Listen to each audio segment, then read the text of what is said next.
Welcome once again to my podcast, ReFraming the World, with Douglas J Boggs, on my blog Smoke and Mirrors and the Art of Critical Thinking, found at douglasjboggs.substack.com. Today is March 8, 2022, and I will be reading the post, "It's Time to Discuss Bionomics." Have I mentioned the book Bionomics, Economy as Business Ecosystem by Rothschild being one of my favorite books?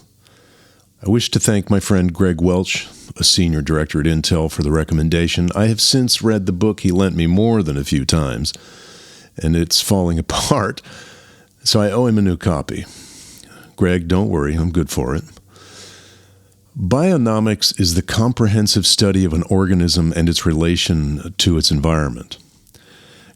It comes from the Greek word bio, which means life, and nomos, which is law. With the advent of cryptocurrencies, we're seeing all of this in a new light, a new lens. When the value of the currency is based solely on the human psyche and having nothing to do with its relativity to any resources or human societal structures, but is solely an investment or gambling vehicle that can be converted into capital to be used in our tangible society, we have reached a whole new level of economic evolution. Capitalism, like life, was not planned. It just happened. All factors for its survival were correctly in their place, and it began to gestate within the human psyche and early man's society. Through early trade practices and the emergence and growth of more complex human societal structures, the evolution of capitalism has grown spontaneously. Just as in the way the human society organizes itself to survive in a world of limited resources, capitalism flourishes when it is not suppressed, as it is also a natural occurring phenomenon. We have seen this process at work directly through this meltdown of our national and, in many respects, global financial systems due to the freedom that our administration allowed for capitalism to flourish. Capitalism is an economic system characterized by private or corporate ownership of capital goods, by investments that are determined by private decision, and by prices, production, and the distribution of goods that are determined mainly by competition in a free market. This is to say that in a free market economy, without regulations, the distribution of goods and financial expenditures for those goods are determined by the actions of private citizens and corporations working in direct tandem with each other's financial needs and their own personal and corporate desires for success and survival.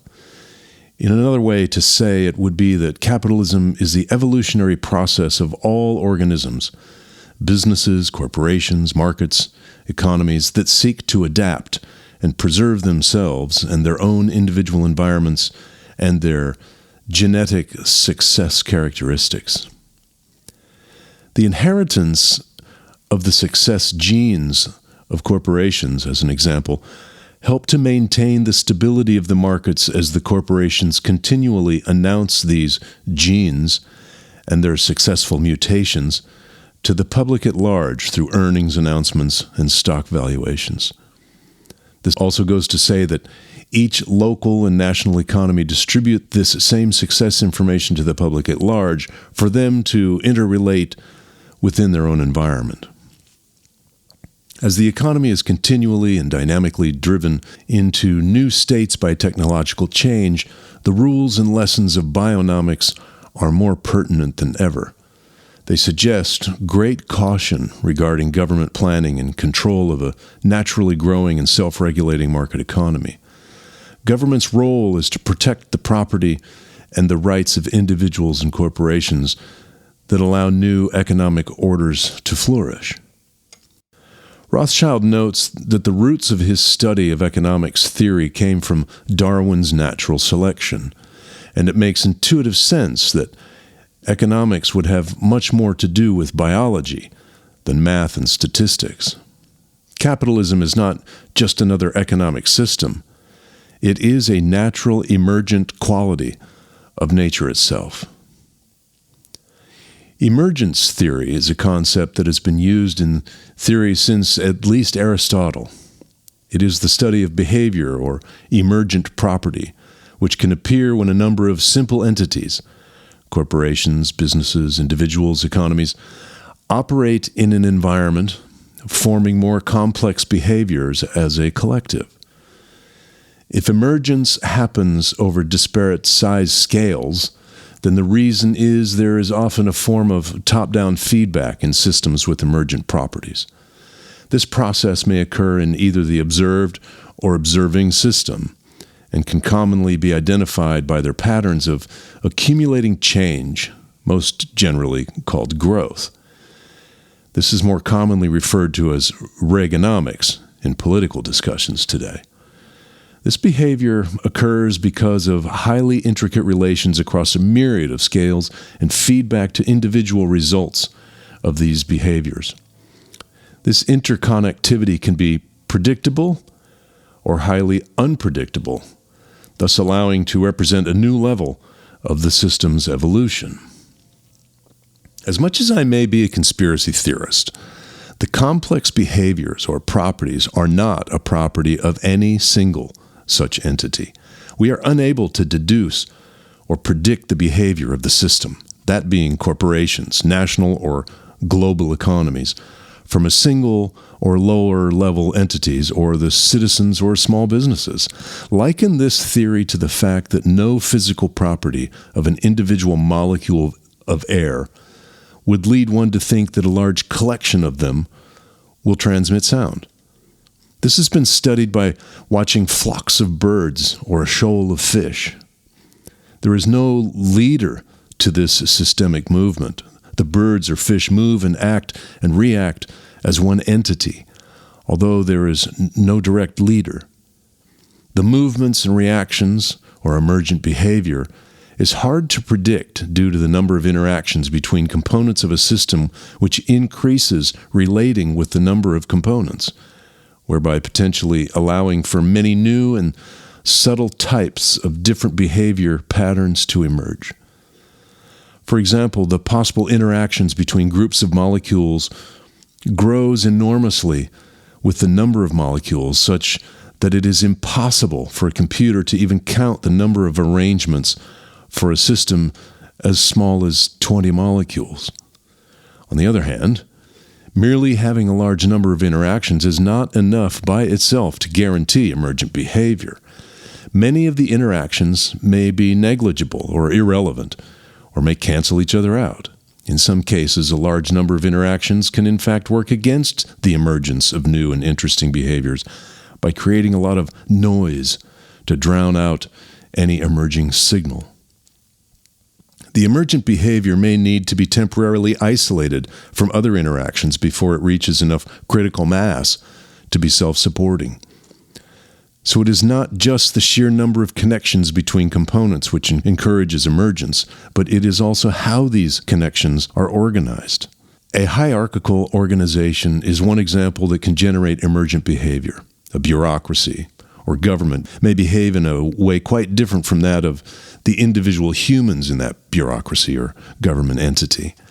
Emergent behavior can also arise from more decentralized organizational structures, such as a marketplace. We have now seen this through the systemic breakdown of the banking industry. In some cases, the system has to reach a combined threshold of diversity, organization, and connectivity before emergent behavior appears, as we have seen the trickle-down effects of this connectivity on a global scale. Unintended, or perhaps intended, as I am a conspiracy theorist, consequences and side effects are closely related to emergent properties.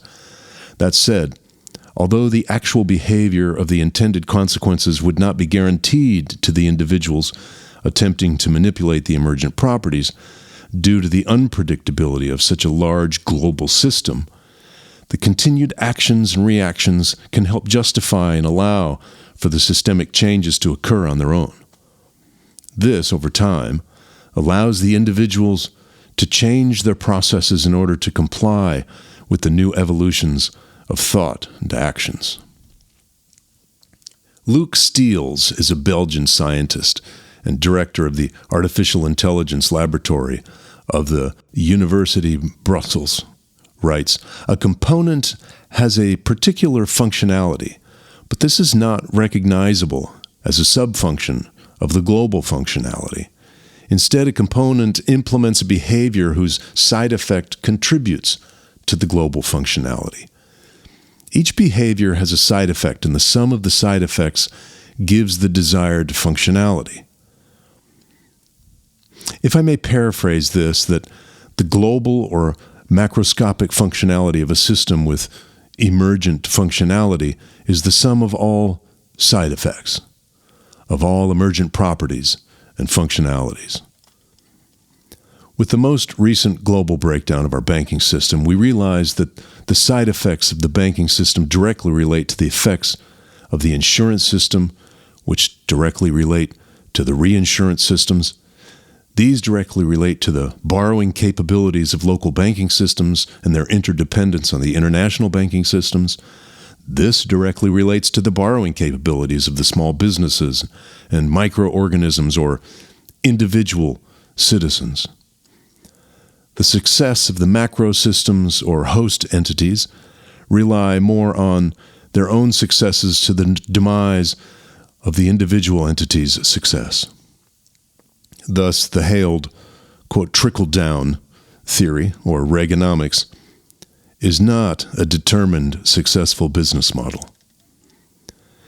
The second law of thermodynamics is an expression of the universal law of increasing entropy, stating that the entropy of an isolated system which is not in equilibrium will tend to increase over time, approaching a maximum value at equilibrium. Systems with emergent properties or emergent structures may appear to defy entropic principles in the second law of thermodynamics because they form and increase order despite the lack of command and central control. This is possible because open systems can extract information and order out of the environment. Emergence helps to explain why the fallacy of division is a fallacy. According to an emergent perspective, intelligence emerges from the connections between neurons, and from this perspective, it is not necessary to propose a soul to account for the fact that brains can be intelligent, even though the individual neurons of which they are made are not. But this is a discussion for another day. I will be discussing in depth another of my favorite books, called Mobs, Messiahs, and Markets by Bonner and Rajiva soon. I hope you join me for that one. It can be considered part 2 of this discussion as the emergence theory and economics is explored more thoroughly.